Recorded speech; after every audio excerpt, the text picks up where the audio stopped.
After that dinner party in the last episode, I'm expecting some of these love lab rats to get torn a new one. I'm gonna go to the toilet quickly. What the heck? Wait, where is she What? Where is she going? You want the trash? I got it all for you. Let's rehash the mess together. A sassy hole that only speaks the truth. Nobody gaslights you better. Hello, I'm Wilko, and it is the second Commit Me in a double unlucky Season 13, Episode 13 of Married at First Sight Australia. We are picking up where we left off after the dinner party of doom, where Brooke and Gia show that they are some of the worst women in Australia. And I'm expecting the hangovers to be as hung as Danaconda.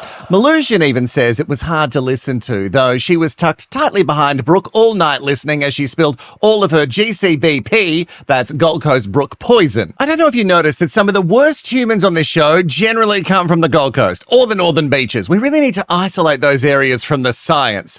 Alyssa is in tears the next morning, and the big fish also looks broken. I don't know how to sell it to you. As performative as Alyssa can be a lot of the time, she genuinely seems fucked from what happened, and if media reports are to be believed, we didn't even see the half of the toxic shit that was thrown her way. Once again, Stella looks fine. The producer asks her what the beef was about, and she was like, there's nothing. They just pulled it out of thin air, apparently. She said her heart rate rose, but it wasn't going to get her in the gutter with them. Brooke, the bee from the GC, says she didn't have a plan going in.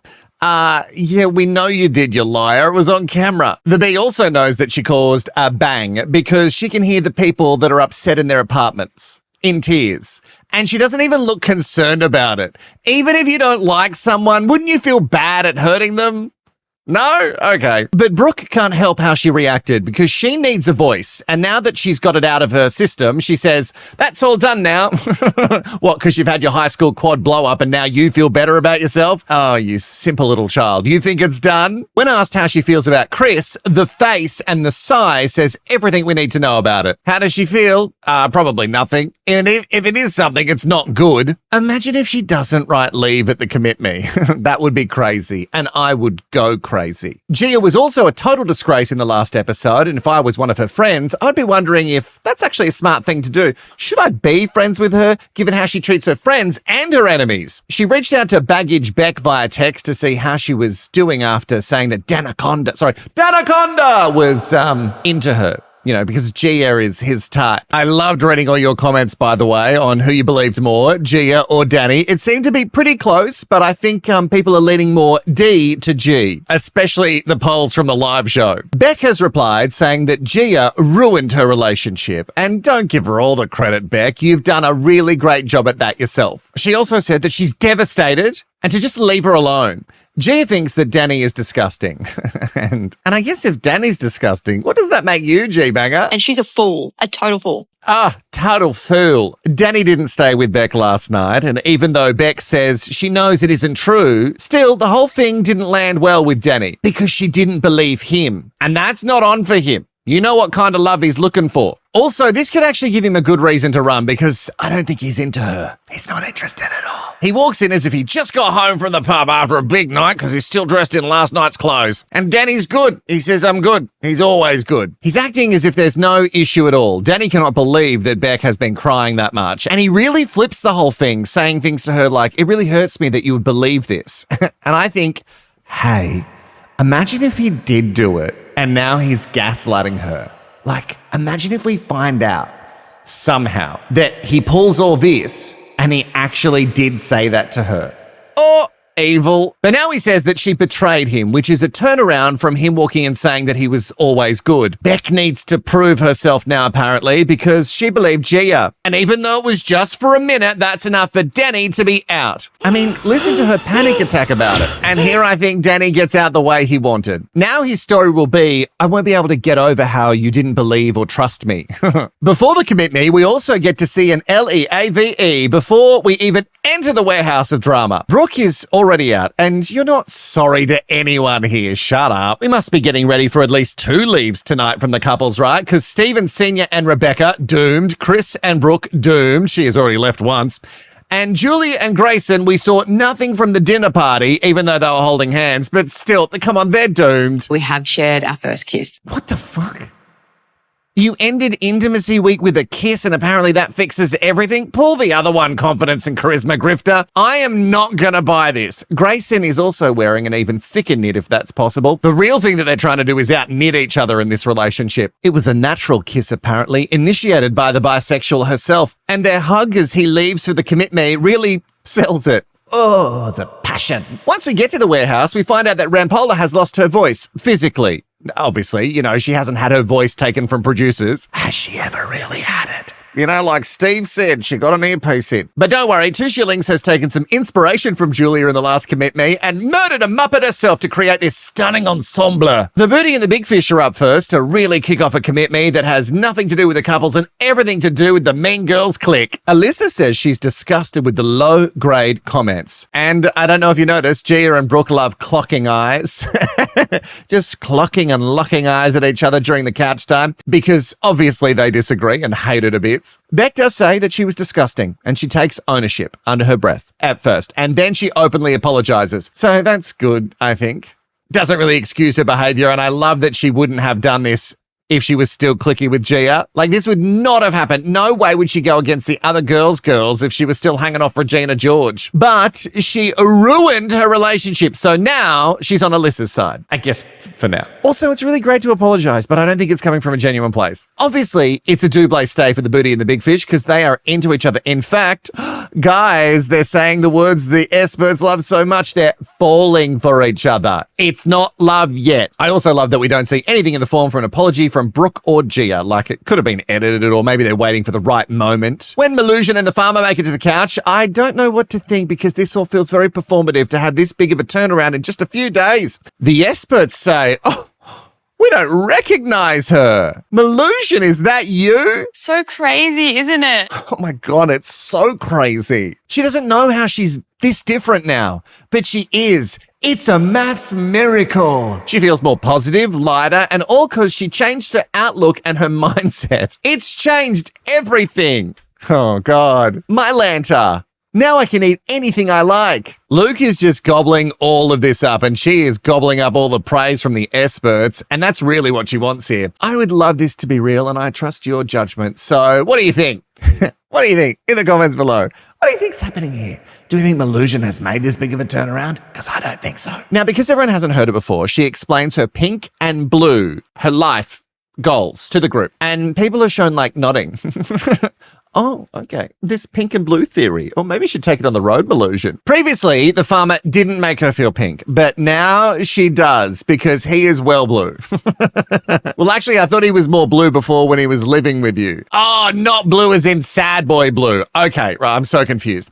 Anyway, they still don't live together, and I assume the experts will be bullying them into it to assure it happens. Either way, it's also a double stay. Wild. I love it when Long John tried to use the farmer and Melusion as an example of what you can really do when you try with the science, Look at these two guys. This is what can happen when you really try. That comment alone from Long John would have really given Mel a lady boner. Another couple that I thought was in the gutter is now on the Commit Me couch, but who knows with the miraculous science that's happening this week, maybe Steve Snr and Rebecca have had a 180 like the rest of them. The gap on the couch suggests otherwise. When Rebecca talks about how she shared with old mate her needs and wants, he goes to interrupt her. Rebecca, let the man speak, okay? Because he has a peen and he knows best. Rebecca thinks that he is too concerned with his perception on the show, and Silverflop, I would have to agree. He says that it's just a personality clash. There's a lack of communication and they see the world different. Because remember when he claimed she was here for the wrong reasons? Like Rebecca is not here for love? I'd actually really love to find out after the fact now that she was here for a DJ career. Like DJ Morena.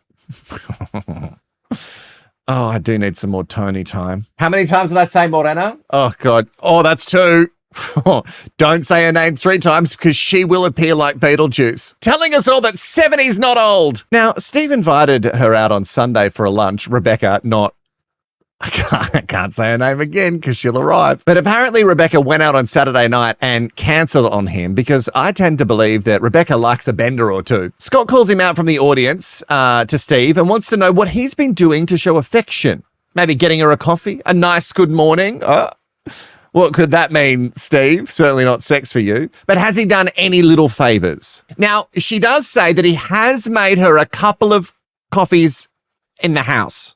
Like, he's never bought her one out, but like, how in their whole time have they never been out? What do you mean they've never been out? They've never just gone out for lunch or something. Anyway, he's made her a coffee a couple of times, guys, so he's done heaps. He does admit that apart from organising one lunch that she rejected, he has done nothing to make her feel desired. I mean, what did you want from this guy? Steve didn't do anything romantic because he didn't want to lead her on.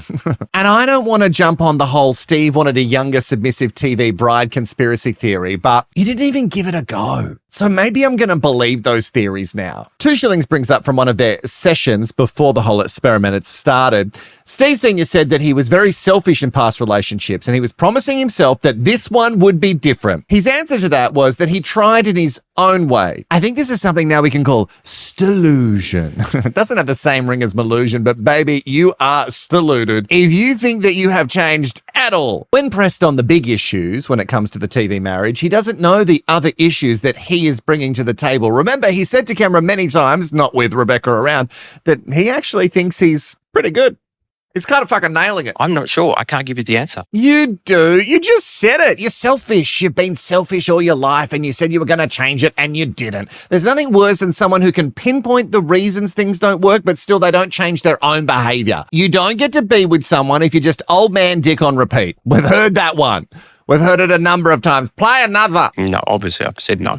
So he also has zero idea about his tone because he's also asked about why he was aggressively against Rampola at the boys' sex sesh, and he acts as if he wasn't. Oh, it wasn't. And look at Silverflop's face when he's reminded. He hates it. Still, nothing is resolved because we all know where this is going. Rebecca thanks them, I'm not sure why, and obviously it's a double Leave. We did it, guys. It's a double leave, which means they're allowed to escape the warehouse. And Alessandra, I never meant to speaking over you. I apologise. Oh, no, don't do it now. Oh, that's so fun that he apologises to Rampola, but is not his TV bride. Rebecca is pissed that she didn't get an apology during all of this. Nobody was expecting you to pash on camera or breach your conservative values in front of Australia, even though you did go on this show and there are 12 seasons of research for you to see for what you're in for, but you hated that she has an opinion and a voice, and it seems like any woman who pushes back is put in the same difficult basket. Oh God, we hate a woman with a brain, don't we?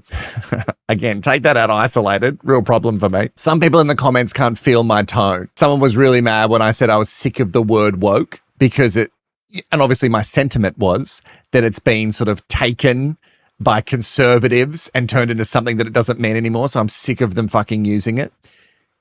And that turned into me being anti-woke. God. You can't with people on the internet. I can listen to how I say things. I also love this when Rebecca's leaving. He tries to convince Rebecca that they've had a great time and they've been doing well. Bye, Steve. Bin ceremony coming up for you, old boy. Shattered Dreams and the bisexual are up on the couch pretending that they're all happy chappies, and I don't buy it's good at all. Because Julia is sitting on the couch like it's a political family interview, and I shit you not, there is not one bit of follow-up on any of their issues. We move straight to the decision. I had to rewind it because I thought maybe I had a mini stroke or a micro sleep and I missed a bit of it. Are you kidding me? Why put them on the show for us to see nothing from them? It's insanity. It's a double stay and I'm so mad. Julia even cheers to more snogging. No, you're not going to kiss anymore. Shut up. We must move on to Float Your Boat and Rah-ha-ha-ha-ha. Steve Jr. explains how he hurt her with the rejected kiss and is really trying harder now. He says he's a lot more comfortable. Rachel scares me a lot with this comment. When he turned up with roses to apologise, she swooned. Sadly, the bar is set that low. All the words they're saying are one thing, but the body language is another. You guys should, show it. If you like each other, show it. Float Your Boat says, I'm not a quitter. And yeah, that's a reason to stay. Yeah, I'm not going to quit because that looks bad on this show. So I'm just going to stick it out because I don't want anyone to hate me. Anyway, it's a double stay as the experts beg them not to quit. And if my anger couldn't get worse, the Veneer twins are on the couch for their commit me time. And maybe we just end the episode, because what more can we say about this woman and her behavior and the man that's standing behind her? Yesterday, my behaviour was not okay. Okay, I'm not sure I can believe any of this apology that G-Banger is handing out to Alyssa, Stella, and the whole group, really, because you and Brooke have been making eyes at each other the whole time tonight. So forgive me for not buying it, because I think it might be as genuine as your lips. Her behavior is called ugly. And I mean, she blames it on the emotional few days that she's had.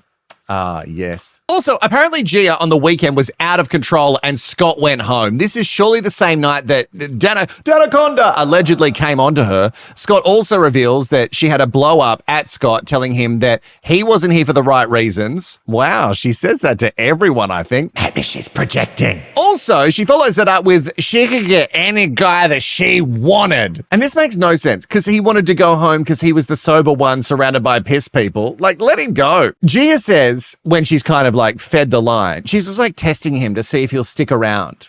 So she acts like a fucking monster to see if he'll pass the test. Okay. Tell me you haven't done therapy without telling me you haven't done therapy. The dinner party aside, which was diabolical, and I know it was led by Brooke, but a little side piece was there. She has clearly acted like this before between the two of them. So weird for me that Scotty actually seems like genuine to me in this moment, which is not what I expected. I don't know if I trust it, but I'm just saying he seemed genuine. It is a double stay, and it reminds me to keep fixing the insides before I try and work on the outside. You know what I mean? And when I say fix the insides, I mean, I'm not going to stop eating burgers. That's like insanity.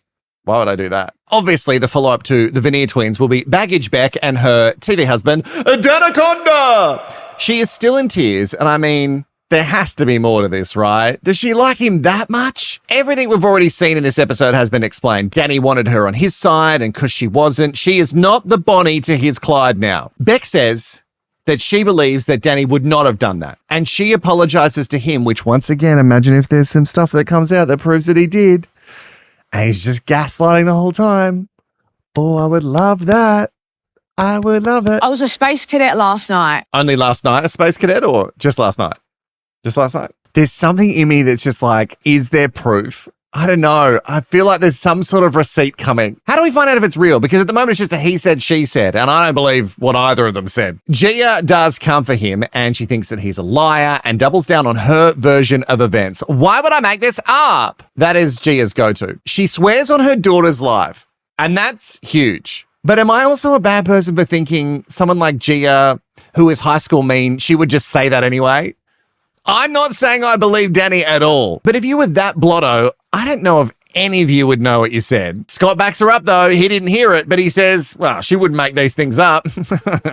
You just met her 4 weeks ago. Not even. Please get a lie detector test, please. Yes. Oh God, I'd love this. Bring out a lie detector. I don't know if we can believe what a lie detector says, but I still want it in the show. At the end of all this, Danny still denies it, and I don't know who to believe. It doesn't matter though, because it's a double stay. Okay, guys, stick with it. Trust the science. Stella and Filip are up, and we know where this is headed.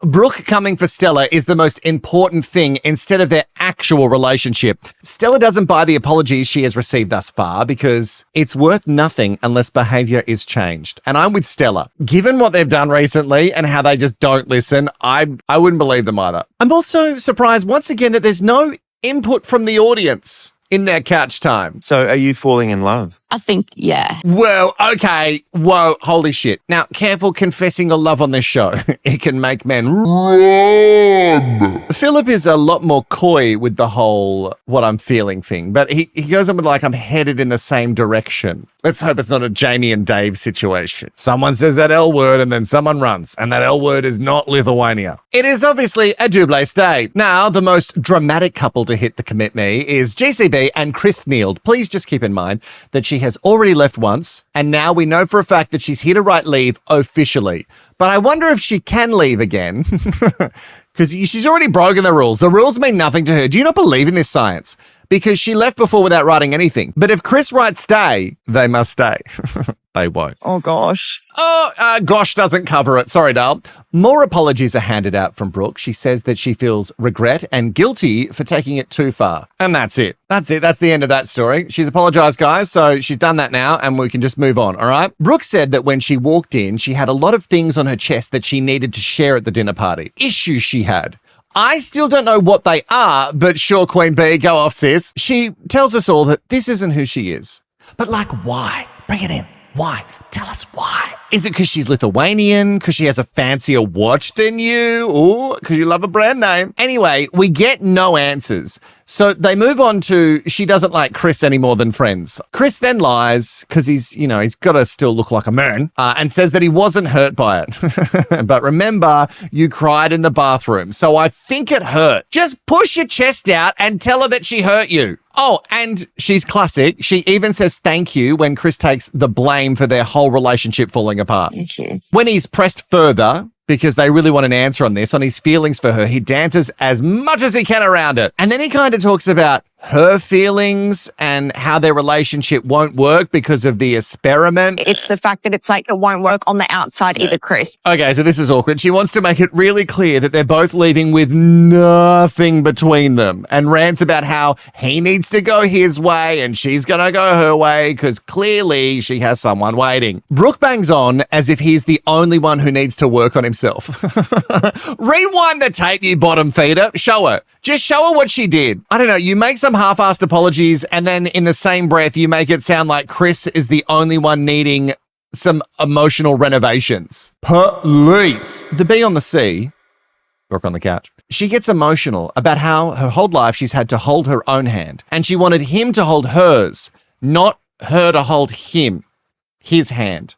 And I agree, you shouldn't have to train a boy, but as far as you meeting on levels, I feel like you both are on the same level. Apparently, the bee only returned from the GC to do the right thing for Chris, and yet the whole dinner party wasn't about Chris. It was about you destroying Stella and Alyssa. You didn't give Chris any time. Yeah, got carried away. Understatement of the season, 2 shillings. Oh, love her. Love her in her clothes. She gonna miss you. 2 shillings is really trying to hold her to account, but Mel, the GCB has apologized, and now we're all meant to just believe her and forget, okay? She's forgiven and forgotten. You're forgiven. I won't sing the chorus again, I'm sorry. Brooke hates it because it was a tough week and she wasn't feeling herself. I love that saying, I wasn't feeling myself. People use it a lot when they decide to show what's the worst side? The Jekyll or Hyde? Is Jekyll the bad one or is Hyde the bad one? Let me know in the comments. Whatever the bad one is, that's the Hyde that she sniffs a bit of champagne and she's had a tough week and she's not feeling herself. That's what comes out. 2 shillings has another crack and says she's really trying to shake her. She says in all of her years, she has never seen a woman be so vicious to another woman. And I'm trying to think if that was true. I don't know.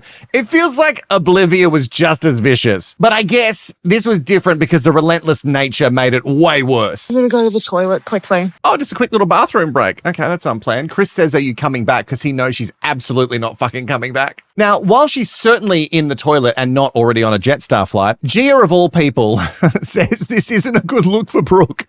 And Steve agrees that she has to cop it. Shut up, Silver Flop. Nobody wants you to be on their team, okay? They're not going to be on your team. And they don't want you on their team. There's a lot of shaking of cameras, which makes this feel really set up. Fake reality at its best. The judges. No,